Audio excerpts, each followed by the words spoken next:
الحمدللہ رب العالمین والصلاة والسلام علی محمد الامین اعوذ باللہ من الشیطان الرجیم بسم اللہ الرحمن الرحیم۔ خواتین و حضرات، ہم آیت 24 سے سورہ طٰہٰ کا مطالعہ کر رہے ہیں۔ سیدنا موسیٰ کو جب اللہ تعالیٰ نے اس بات سے آگاہ کر دیا کہ انہیں فرعون کی طرف بھیجا جا رہا ہے، تو اس بھاری ذمہ داری کا احساس کر کے ان کی زبان پر جو دعا جاری ہوئی وہ قرآن نے یہاں نقل کی ہے۔ ہم نے یہ دعا پڑھ لی تھی۔ میں نے عرض کیا تھا کہ پیغمبروں کی تاریخ میں اس دعا کی کوئی نظیر نہیں ملتی۔ ہم عام انسانوں کو بھی مشکلات پیش آتی ہیں، ذمہ داریاں اٹھانی پڑتی ہیں، زندگی کے نشیب و فراز سے گزرنا پڑتا ہے۔ اس میں پیغمبروں نے بھی دعائیں کی ہیں، عام لوگ بھی دعائیں کرتے ہیں۔ سیدنا داؤد کو جب تعاقب کا سامنا ہوا، انہوں نے بھی بہت سی دعائیں اور مناجاتیں کی ہیں۔ اللہ تعالیٰ نے زبور کی صورت میں وہی مناجاتیں ہیں جنہیں اپنا کلام بنا دیا ہے، وہ اب بھی پڑھ کے دیکھی جا سکتی ہیں۔ بندہ اس میں اپنی عاجزی کا اعتراف کرتا ہے، اپنی مسکینی کو پروردگار کی بارگاہ میں پیش کر کے عنایت اور التفات کی درخواست کرتا ہے، اپنی مصیبتوں اور اپنی تکلیفوں کو اس بارگاہ میں پیش کرتا ہے جس سے بڑی کوئی بارگاہ نہیں ہے۔ اس کی مثالیں عام طور پر قرآن مجید سے بھی پیش کی جاتی ہیں، رسالت مآب صلی اللہ علیہ وسلم کے ارشادات میں بھی ہیں۔ خود آپ کی دعائیں جب جمع کی جائیں تو بڑی غیر معمولی مناجاتوں کا مجموعہ بن جاتی ہیں۔ میں نے بھی وہ دعائیں جمع کی ہیں اپنی کتاب میزان میں، دوسرے اہل علم بھی جمع کرتے رہتے ہیں۔ حدیث کی کتابوں میں اگر کتاب الدعوات نکالیں، اس میں وہ دعائیں بالعموم ایک جگہ مل جاتی ہیں۔ ان سے بھی یہ معلوم ہوتا ہے کہ پیغمبر کس درجے میں اپنے رب کو پہچانتے ہیں، اس کی کیسی معرفت رکھتے ہیں، اور جب ان کو کوئی تکلیف یا مصیبت آتی ہے تو کس طرح اس کو پکارتے ہیں۔ یہاں ایک ذمہ داری کے احساس کے ساتھ کی گئی دعا ہے، اس لحاظ سے یہ بڑی منفرد دعا ہے۔ یعنی ایک بندہ ہے، میں نے عرض کیا تھا کہ پیغمبروں کے ہاں نہ کوئی پیغمبری کی پہلے سے تیاری ہوتی ہے، نہ کوئی مشق مزاولت ہوتی ہے، نہ غیب سے تعلق پیدا کرنے کی کوئی خواہش یا تمنا ہوتی ہے۔ وہ خیار الناس ہوتے ہیں، یعنی اخلاق و کردار کے لحاظ سے بہترین لوگ، انہی میں سے اللہ پروردگار عالم کسی کا انتخاب کرتا ہے اور پھر ایک بڑی ذمہ داری ان پر ڈال دیتا ہے۔ دونوں پہلوؤں سے وہ محبت وحی بن جاتے ہیں، یعنی ایک تو جو مشن ان کے سپرد کیا جاتا ہے اس کی ہدایات ملتی ہیں، اور دوسری جانب اگر انسانوں کے لیے اللہ کی طرف سے کوئی ہدایت نازل کرنی ہے تو وہ بھی انہی کے ذریعے سے لوگوں تک پہنچائی جاتی ہے۔ اس بھاری ذمہ داری کا احساس کر کے ایک بندہ مومن اپنے پروردگار سے کیا مانگتا ہے، وہ آخری درجے میں سیدنا موسیٰ علیہ السلام نے مانگ لیا ہے۔ چنانچہ دیکھیے فرمایا ہے، قال رب اشرح لی صدری ویسر لی امری۔ موسیٰ نے عرض کیا، پروردگار تو میرا سینہ کھول دے۔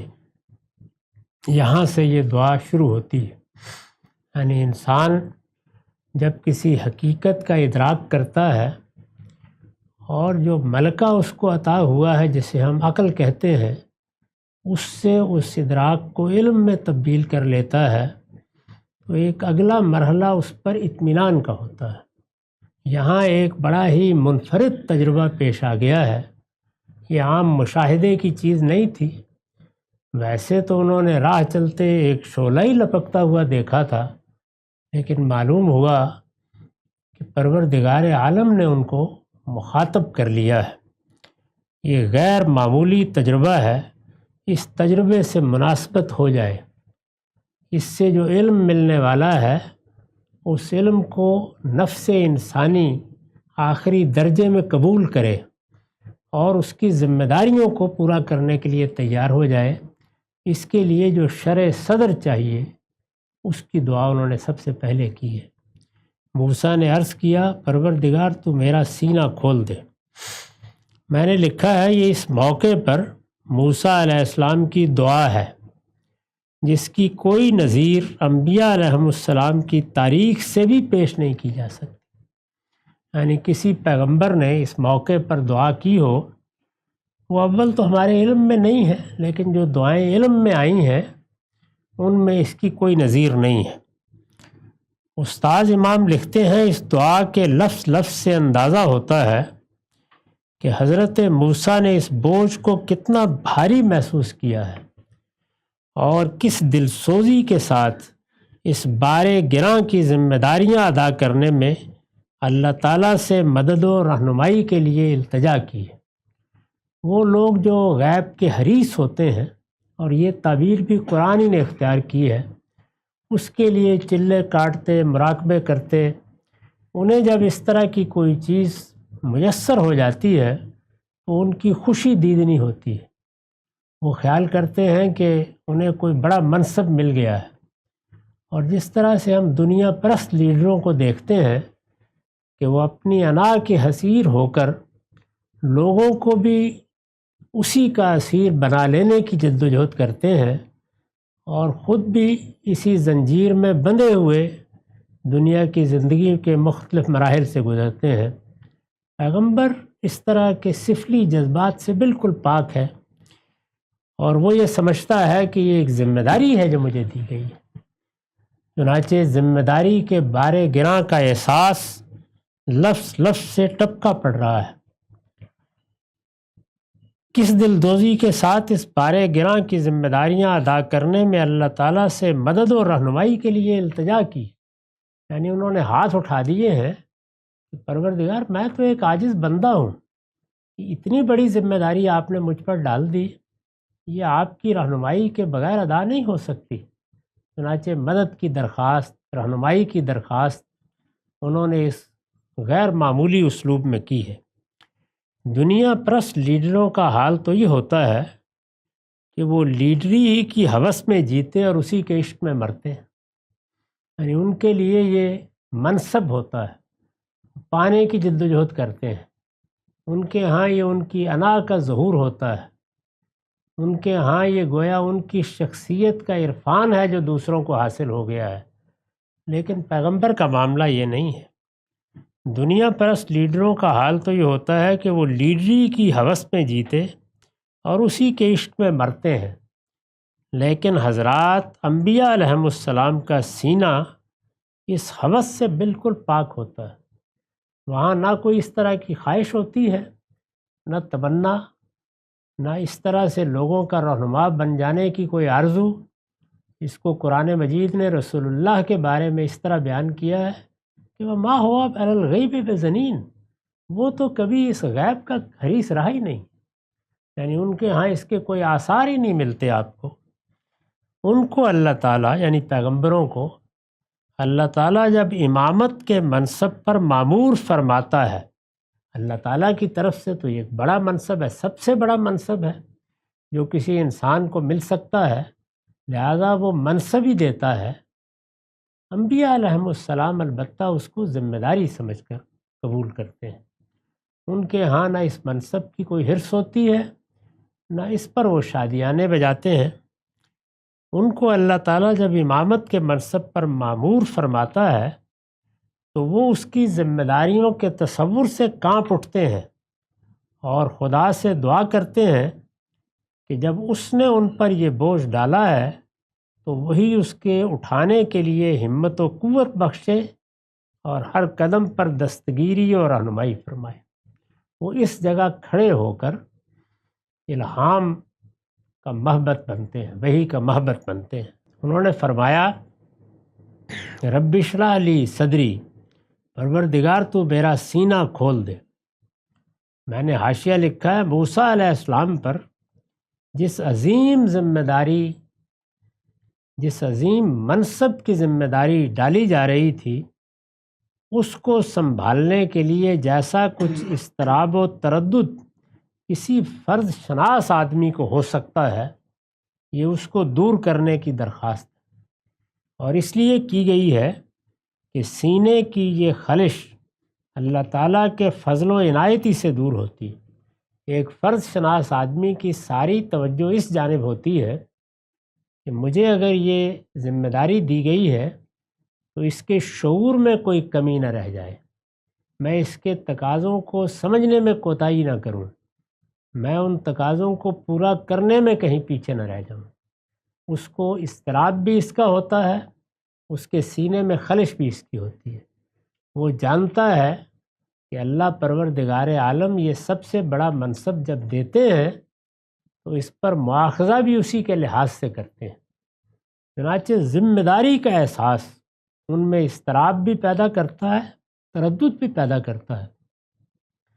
انہیں اس وحی کے بارے میں، اللہ تعالیٰ کے اس انتخاب کے بارے میں کوئی تردد نہیں ہوتا، اپنی ذمہ داریوں کے احساس کے بارے میں البتہ سخت اضطراب۔ رسالت مآب صلی اللہ علیہ وسلم کے بارے میں بھی بیان ہوا ہے اور موسیٰ علیہ السلام کے بارے میں بھی۔ سیدنا مسیح بھی اس کا جگہ جگہ انجیل میں ذکر کرتے ہیں، اور سیدنا داؤد کی مناجاتیں جو ہم زبور میں پڑھتے ہیں ان میں تو گویا وہ اپنا کلیجہ نکال کے سامنے پیش کر دیتے ہیں۔ وہ پڑھنے کی چیز ہے اگر آدمی کو توفیق ہو۔ اللہ تعالیٰ نے زبور کے اسلوب پر خود اپنے آپ کو داد دی ہے قرآن میں۔ وہ کتاب مناجاتوں ہی کا مجموعہ ہے، مزامیر ہے۔ تو انہوں نے عرض کیا کہ پروردگار تو میرا سینہ کھول دے اور میرے کام کو میرے لیے آسان کر دے، یسر لی امری۔ یہ سب سے پہلی درخواست یہ کی ہے، تردد باقی نہ رہے، کسی اضطراب سے دوچار نہ ہوں، ذمہ داری کے احساس کے ساتھ آگے بڑھوں اور اس کے تقاضے پورا کروں۔ اور یہ ایک بڑا کام ہے، غیر معمولی کام ہے۔ فرعون جیسے باجبروت بادشاہ کے سامنے جا کر مجھے اس کو دعوت دینی ہے۔ اس کام کی عظمت، اس کام کی مشکل ہر شخص اندازہ کر سکتا ہے۔ تو انہوں نے فرمایا کہ وَيَسِّرْ لِي أَمْرِي، اور میرے کام کو میرے لیے آسان بنا دے۔ میں نے لکھا ہے پہلی درخواست کیا تھی؟ شرح صدر کی درخواست، یہاں سے شروع کیا انہوں نے۔ پہلی درخواست دل و دماغ کے اندر کی خلش دور کرنے کے لیے، میرے باطن میں کوئی اضطراب نہ رہے، حوصلہ پیدا ہو جائے، ہمت پیدا ہو جائے، میں ہر چیز کو سمجھ کر اور آخری درجے میں اس کے اندر اتر کر اس کو اپنا بنا لوں، میرا ادراک، میرا علم بن جائے۔ یہ پہلی خواہش تھی، پہلی درخواست تھی جو انہوں نے کی۔ پہلی درخواست دل و دماغ کے اندر کی خلش دور کرنے کے لیے تھی۔ یہ اب حالات کی مساعدت، راہ کی ہمواری اور پیش نظر مقصد کے حصول میں کامیابی کی درخواست، یعنی اب دوسری درخواست انہوں نے کیا کی کہ حالات جو کچھ بھی اب پیش آئیں گے، میں جاؤں گا مصر میں، وہاں سے بھاگ کر آئے ہوئے ہیں، واپس جا رہے تھے تو خیال یہی ہوگا کہ میں جاؤں گا اور خاموشی سے اپنے خاندان کے ساتھ زندگی بسر کروں گا، لیکن اللہ پروردگار عالم نے جن لوگوں سے وہ بھاگ کے آئے تھے انہی کے سامنے کھڑا کر دیا۔ تو وہ اب یہ چاہتے ہیں کہ پروردگار ہی میری مدد کرے، اس کی مدد کے بغیر میں اس ذمہ داری کو پورا نہیں کر سکوں گا۔ یہ چاہتے ہیں کہ مجھے جس راستے پر ڈالا جا رہا ہے وہ راہ میرے لیے ہموار ہو۔ اللہ تعالیٰ ہی ہموار کرنے والے ہیں، لہٰذا یسر لی امری میں وہ یہ درخواست کر رہے ہیں کہ راہ بھی ہموار ہو اور اس راہ پر جو منزل ہے وہ بھی میرے لیے سر کرنی آسان ہو جائے، میں کامیابی کے ساتھ اس راستے سے گزروں، وہ یسر لی امری، اور میرے کام کو میرے لیے آسان بنا دے، واحلل عقدۃ من لسانی، اور میری زبان کی گرہ سلجھا دے، یفقہوا قولی، کہ لوگ میری بات کو سمجھیں۔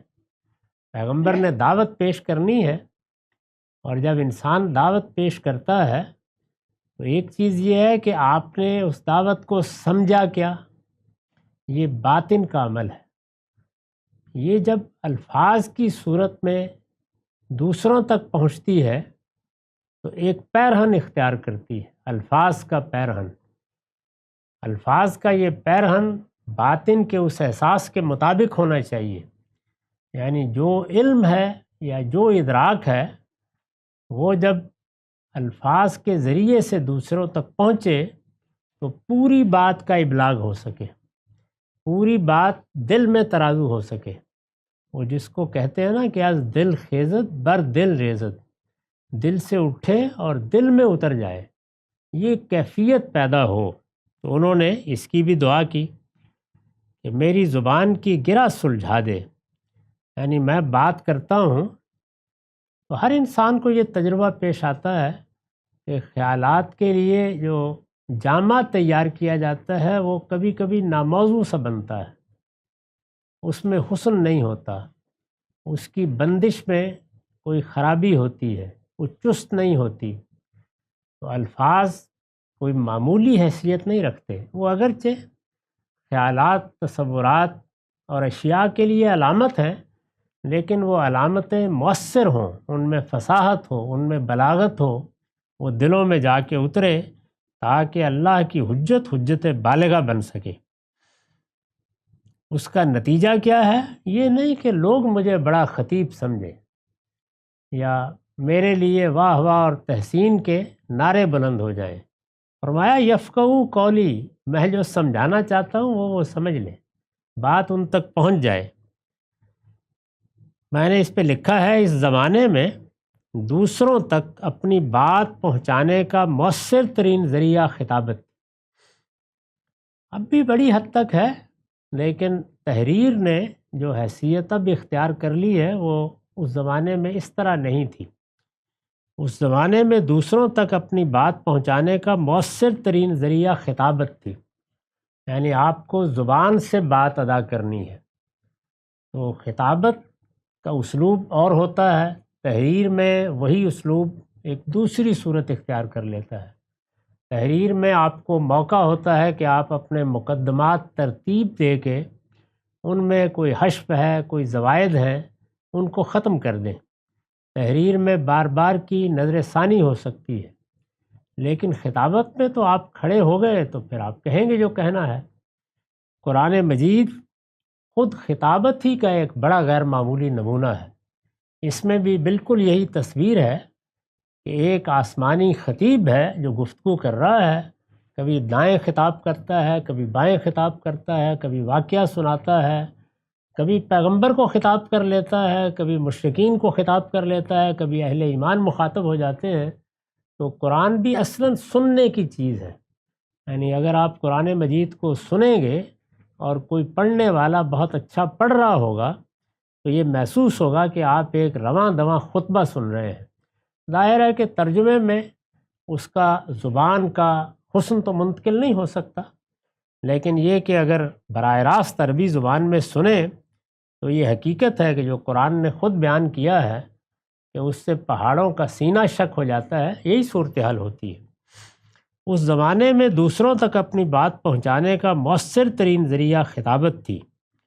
دوسری جگہ وضاحت ہے کہ موسیٰ علیہ السلام کوئی زبان آور خطیب نہیں تھے، یعنی ایسا نہیں ہے کہ اللہ تعالیٰ نے پیغمبری کے منصب پر فائز کرنا تھا تو چونکہ خطابت ہی کے ذریعے سے دعوت پہنچائی جاتی تھی تو کسی زبان آور خطیب کا انتخاب کر لیا۔ پیغمبروں کے معاملے میں اللہ تعالیٰ یہ نہیں دیکھتے، خود بتا دیا ہے کہ جو دین کا شعور، اس کی پختگی اور اس کے ساتھ سیرت و کردار کی بلندی ہے، یہ بنیادی طور پر انتخاب کا باعث بنتی ہے۔ یعنی باقی سب چیزیں ثانوی ہیں، ہوں تو ہوں، نہ ہو تو کوئی فرق نہیں پڑتا۔ تو موسیٰ علیہ السلام نے خود اپنے بارے میں بیان کیا ہے کہ مجھ پر ذمہ داری تو ڈال دی گئی ہے ایک باجبروت بادشاہ کو خطاب کرنے کی، اگر وہاں زبان پر صحیح الفاظ نہ آئے، مدعا صحیح طریقے سے واضح نہ ہوا، تو آسمان کی بات بھی اس طرح پہنچ نہیں سکے گی جیسے اس کو پہنچانا چاہیے۔ تو میں تو کوئی زبان آور خطیب نہیں ہوں، یعنی جیسے عام لوگ بات کرتے ہیں ایسے ہی بات کرتا ہوں۔ چنانچہ انہوں نے درخواست کی کہ جس ذمہ داری کو ادا کرنے کے لیے انہیں بھیجا جا رہا ہے اس کے لیے اظہار و بیان کی قوت بھی عطا فرمائی جائے۔ اللہ تعالیٰ نے قرآن مجید میں یہ بتایا ہے کہ جب وہ پیغمبر کی حیثیت سے کسی شخص کا انتخاب کر لیتے ہیں تو اصل چیز تو وہی دیکھنے کی ہوتی ہے کہ سیرت و کردار کا کیا معاملہ ہے، ماضی کیسا رہا ہے، اپنے آپ کو کس جگہ کھڑا کر کے زندگی گزاری ہے۔ یہ نہیں بتایا کہ اس میں کیا کیا معیارات پیش نظر ہوتے ہیں، بلکہ جب لوگوں نے پوچھا ہے تو یہ جواب دیا ہے کہ اللہ عالم و حیث و یجل و رسالتہ، میں اس کائنات کا پروردگار ہوں، میں اگر کسی کو اپنا پیغامبر بنانے کے لیے انتخاب کرتا ہوں تو کچھ سوچ کر ہی کرتا ہوں۔ تو یہ بتایا ہے، یہ نہیں بتایا کہ اس میں کیا معیارات ہوتے ہیں، لیکن مختلف جگہوں سے یہ اندازہ ہوتا ہے کہ بنیادی چیز سیرت و کردار کی بلندی ہے۔ اس کے بعد ظاہر ہے کہ پیغمبر جس طرح یہاں یہ محسوس کر رہا ہے کہ مجھے تو دعوت پہنچانی ہے، تو اس کے لیے کچھ صلاحیتیں چاہیے۔ یہ صلاحیتیں اپنی بات پہنچانے کی صلاحیتیں بھی ہیں، اور لوگوں کی رہنمائی کے منصب پر فائز کیا جانا ہے تو علم و حکمت کی استعداد بھی۔ اللہ تعالیٰ فرماتے ہیں کہ پھر ہم پیغمبر کو یہ بھی دے دیتے ہیں، یعنی جو کچھ بھی اس کی شخصیت ہوتی ہے اس کو ایک خصوصی علم بھی عطا ہوتا ہے جس کے ذریعے سے وہ پھر فیصلے کرتا ہے۔ فیصلے کرتا ہے، اس سے یہ مراد نہیں ہوتی کہ ہر جگہ عدالت لگا کے، اصل میں سب سے بڑے فیصلے وہ ہیں جو علم کی دنیا میں کیے جاتے ہیں۔ یعنی علم جب وجود میں آتا ہے تو ادراک کو فیصلوں میں تبدیل کرتا ہے، حکم لگاتا ہے چیزوں پر، اسی سے حقیقی علم بنتا ہے۔ اس کو اللہ تعالیٰ نے لفظ حکم ہی سے ادا کیا ہے قرآن میں، اور بعض پیغمبروں کے بارے میں صراحت سے کہا ہے کہ وَآتَيْنَهُ حُکْمًا وَعِلْمًا، ہم نے ان کو حکمت عطا کر دی، حکم لگانے اور فیصلہ کرنے کی صلاحیت دے دی، اور علم عطا کر دیا۔ تو انہوں نے درخواست کی کہ مجھے خطابت کی کچھ صلاحیت دی جائے، اظہار و بیان کی قوت عطا فرمائی جائے، تاکہ میں اپنی دعوت کو اس طرح پیش کر سکوں کہ مخاطبین میری بات کو سمجھیں۔ چنانچہ انہوں نے درخواست کی کہ جس ذمہ داری کو ادا کرنے کے لیے انہیں بھیجا جا رہا ہے اس کے لیے اظہار و بیان کی قوت بھی عطا فرمائی جائے، تاکہ اپنی دعوت کو وہ اس طرح پیش کر سکیں کہ مخاطبین ان کی بات کو سمجھیں اور وہ ان کے دل و دماغ پر اثر انداز ہو۔ یہاں بھی اصل مقصود کوئی اپنی خطابت کی دھونس جمانا نہیں ہے یا اپنی صلاحیتوں کا اظہار نہیں ہے، بلکہ اس مشن کی ضرورت ہے کہ میری بات لوگ سمجھ سکیں۔ انہوں نے یہ درخواست اگر غور کیجئے تو نہایت درجے تواضع کے اسلوب میں پیش کی ہے۔ یعنی یہ درخواست پیش کرنے کا اسلوب جو ہے وہ بھی کیا اسلوب ہے، وَاحْلُلْ عُقْدَةً مِّن لِّسَانِی، میری زبان کی گرہ سلجھا دے کہ لوگ میری بات کو سمجھیں۔ اس طرح انہوں نے یہ درخواست پیش کی۔ استاذ امام لکھتے ہیں حضرت موسیٰ نے یوں نہیں فرمایا کہ مجھے دلوں کو تسخیر کرنے والا ایک جادو بیان خطیب بنا دے، یعنی یہ نہیں کہا انہوں نے، اس لیے کہ پیش نظر لوگوں پر اپنی برتری قائم کرنا نہیں ہے جیسے کہ لیڈروں کے پیش نظر ہوتا ہے۔ مجھے دلوں کو تسخیر کرنے والا ایک جادو بیان خطیب بنا دے، یہ نہیں کہا انہوں نے، بلکہ نہایت خاکسارانہ انداز میں فرمایا کہ میری زبان کو وہ روانی عطا فرما کہ لوگ میری بات سمجھیں۔ یعنی میں اگر یہ پیغام پہنچانے کی ذمہ داری پر فائز کیا گیا ہوں تو میں اس ذمہ داری کو ادا کر سکوں۔ اس میں لوگوں نے خواہ یہ مضمون پیدا کر لیا کہ ان کی زبان میں کوئی لکنت تھی جسے انہوں نے دور کرنے کے لیے کہا۔ یہ مقصود نہیں ہے۔ جیسے عام لوگ ہوتے ہیں، ہر آدمی کو آپ یہ نہیں دیکھتے کہ وہ لکنت میں مبتلا ہوتا ہے اس لیے بات نہیں کہہ سکتا۔ ایک ہے بات کہنے کی عمومی صلاحیت، اور ایک یہ ہے کہ آدمی ایک عالم کی طرح، ایک خطیب کی طرح الفاظ کے صحیح در و بست کے ساتھ، فکروں کی صحیح بندش کے ساتھ، صحیح چستی کے ساتھ اپنی بات ادا کر سکے۔ تو یہ اس کی درخواست انہوں نے کی ہے۔ یہ دعا کرنے کے لیے لکنت کا مریض ہونے کی ضرورت نہیں ہے جیسے کہ لوگوں نے بالعموم سمجھا ہے، بلکہ ایک قادر الکلام بھی یہ دعا کرتا ہے، اسے کرنی چاہیے۔ بڑے سے بڑا خطیب بھی اگر یہ ذمہ داری ادا کرنے کے لیے کھڑا ہوگا تو اسے یہی دعا کرنی چاہیے کہ میری زبان کی گرہ کھل جائے۔ بسا اوقات معانی و حقائق کا جوش اس طرح سینے میں امڑتا ہے کہ ایک قادر الکلام آدمی بھی اپنی زبان اور اپنے قلم کو اس کی تعبیر سے قاصر محسوس کرتا ہے۔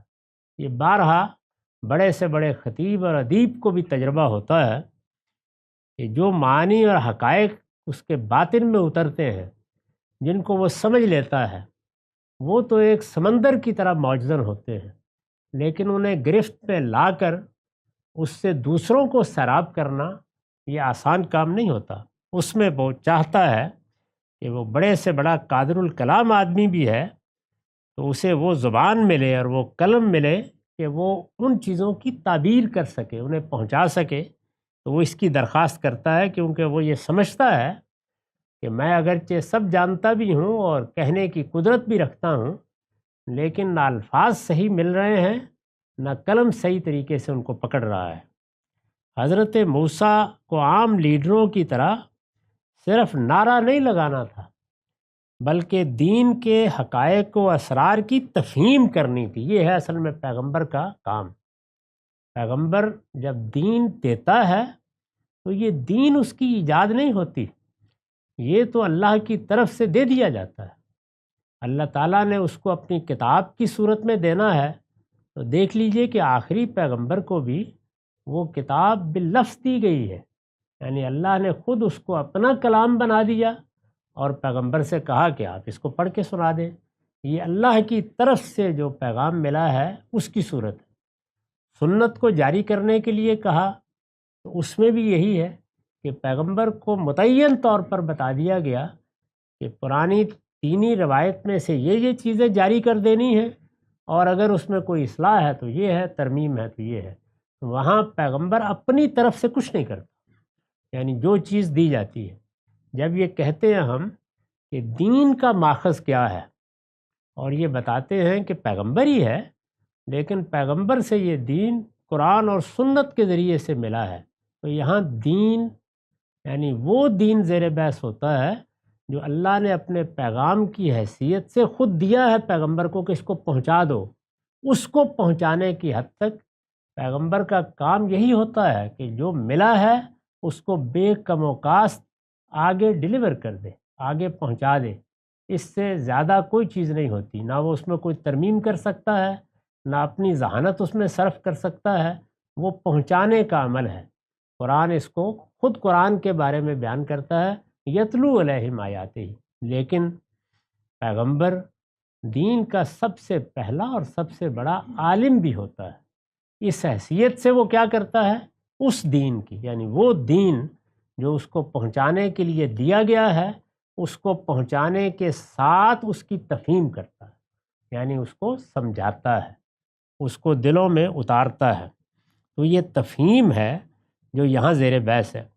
حضرت موسیٰ کو عام لیڈروں کی طرح صرف نعرہ نہیں لگانا تھا، بلکہ دین کے حقائق و اسرار کی تفہیم کرنی تھی، اور وہ بھی ایسے لوگوں کے سامنے جو نہ صرف ان کی تکذیب پر ادھار کھائے بیٹھے تھے بلکہ ان کی جان کے دشمن تھے۔